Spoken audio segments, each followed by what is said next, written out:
Hi, my Jumpstart friends! So, today we are going to talk a little bit more about the coverings that different animals have, but how water affects their coverings. So, I remember in our story, we saw the mother rabbit and her babies. So, they were outside when the rain started. So in our story, they said that the rabbit's fur was not waterproof, so it would not repel the water. The water would get onto their fur.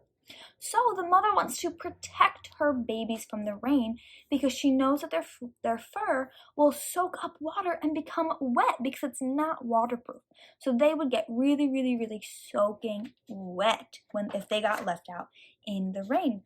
So the mom hurried them back under the hedge where they were staying. And then they got to sit and watch outside the rain happening. So you got to make sure that they were safe and dry underneath their bush. But friends, not everybody was so lucky. So here we can see the mouse. So mice and rabbits have very similar fur. They both are not waterproof, so they both can get wet and soaked. So we can see that his fur is pretty soaked and he is all wet from the rain, and his fur is kind of matted down. So here we can see that's matted down. So he must have been outside in the rain for a lot longer than the rabbits were, because the rabbits do not look the same, but they have the same fur. So I can see that there are drops of water falling off of his little head, and that he is trying to use his paws to wipe water off of his face. So he's trying to get all of the water off of him. I'm sure that being wet does not feel very good for animals with fur. They are probably really uncomfortable because they are wet and cold. So with the animals, the water will eventually evaporate. So it's going to go into the air, and then the fur on the animals are going to be dry. So I'm sure that sometimes you have to wash your hair, maybe during bath time. An adult probably rubs your hair with a towel. So after bath time, your hair is wet, and then I'm sure that an adult will take a towel and rub it on your hair to make sure that your hair gets a little dry. I know that's what I do when I wash my hair. So your hair might still be a little damp after that, but it's just a little wet, and the air will help dry the rest of the way. But rabbits don't have towels, so they just have to let their fur dry all the way in the air. So I have this washcloth with me, and it's made of a very soft material. It's not a hard material or one that's slick like rain boots or an umbrella. It is just a nice soft material. So raincoats and umbrellas repel the water, so they do not let the water stick to them.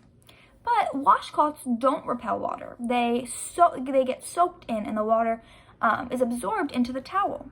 So it's kind of like a rabbit's fur in that way. It will absorb and take in all the water.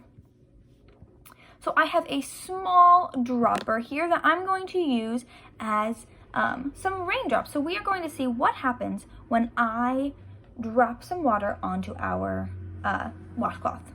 So let's see. Let me fill up my dropper.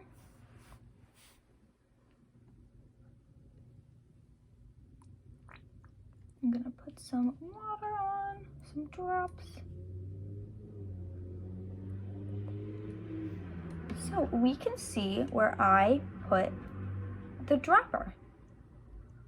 So if our washcloth was outside while it was raining, rain would get on it, we could see, and the water will absorb like the rabbit's fur.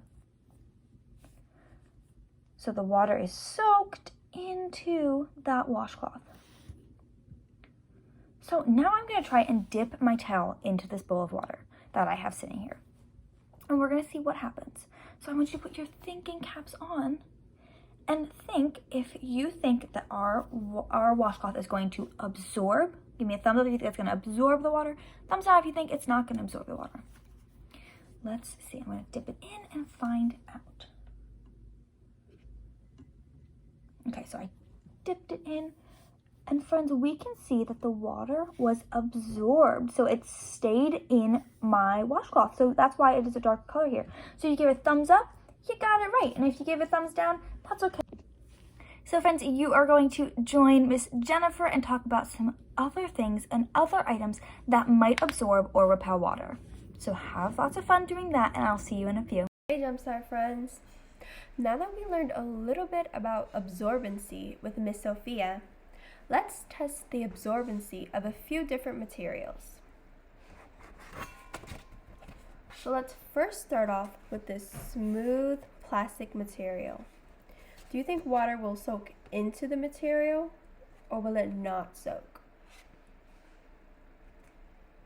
Okay, well let's see. So I have the material laying flat here, and then I'm just going to pour some water and see. And look, it looks like the water just rolls off the plastic. Yeah, so it looks like the water rolls right off the plastic. So now we know that water will not soak into the material. The plastic repels the water. This is why when it rains, we make sure to use umbrellas and raincoats of this material to stay dry. Now the next item will be a sponge.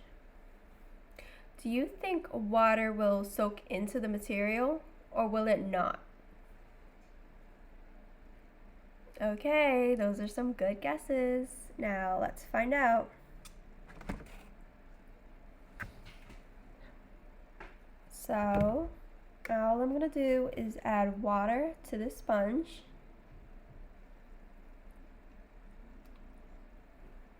And look, it looks like the sponge is actually absorbing the water. See? This is a lot like the rabbit's fur, since the water soaks into the material. Okay, now let's add some more water into the sponge and see what happens.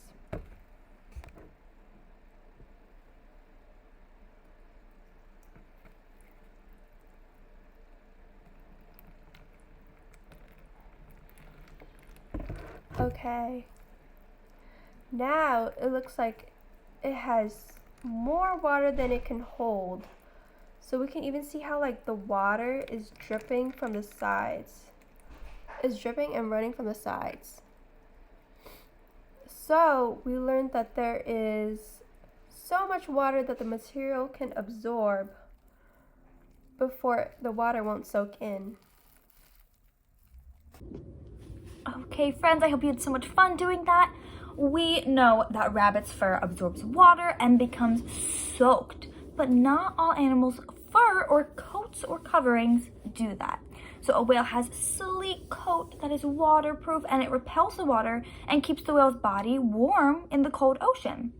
And a dog's coat will absorb water, just like a rabbit's when a dog goes swimming or maybe gets a bath, and the dog will shake its body to get the water out of its fur. So friends, I hope you had so much fun learning a little bit more with me and Miss Jennifer, and you are gonna go off to centers now.